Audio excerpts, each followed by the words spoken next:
Telugu medium నుంచి సడన్గా ఎంబీబీఎస్కి English medium సిటీకి వచ్చిన తర్వాత ఎలా అనిపించింది? ఈ ర్యాగింగ్ చేయడంలో కొంత చిరాకు వేసేది అప్పుడప్పుడు. ఏం చేసేవారు సార్ అప్పట్లో ర్యాగింగ్?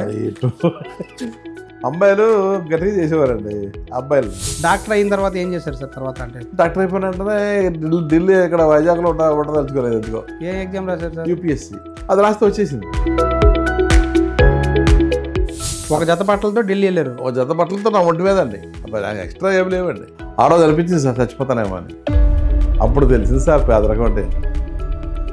ఏం తినేవారు సార్ ఒక పూట కూడా? ఒక పూట అంటే రాత్రి తినవండి సార్, పగలు తిట్టగలేదు.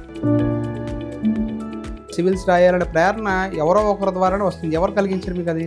అప్పుడు మాత్రం really mad mad mad mad world లాగా డెడ్ బాడీలో డ్రగ్స్ ఉన్నాయి.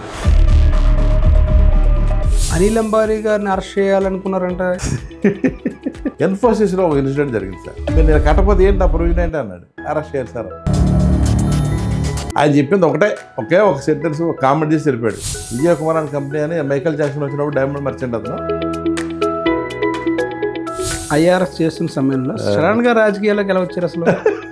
సార్ చంద్రబాబు గారు మీ పాలసీలన్నీ యాంటీ పూర్, మీరు పేద ప్రజలకు ఏం చేయరు. ఇప్పుడు మీరు మ్యాచ్ అవ్వాలంటే మీ యొక్క పద్ధతిని మార్చుకోవాలి సార్.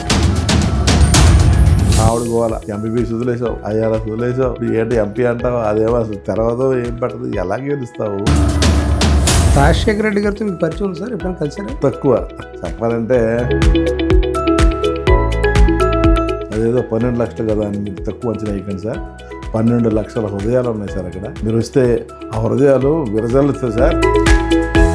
ఫీజులు ఇవ్వడానికి రాలేదు, నాకు ఎందుకో కాన్సెప్ట్ నచ్చింది అని చెప్పి హెలికాప్టర్ ఎక్కాడండి.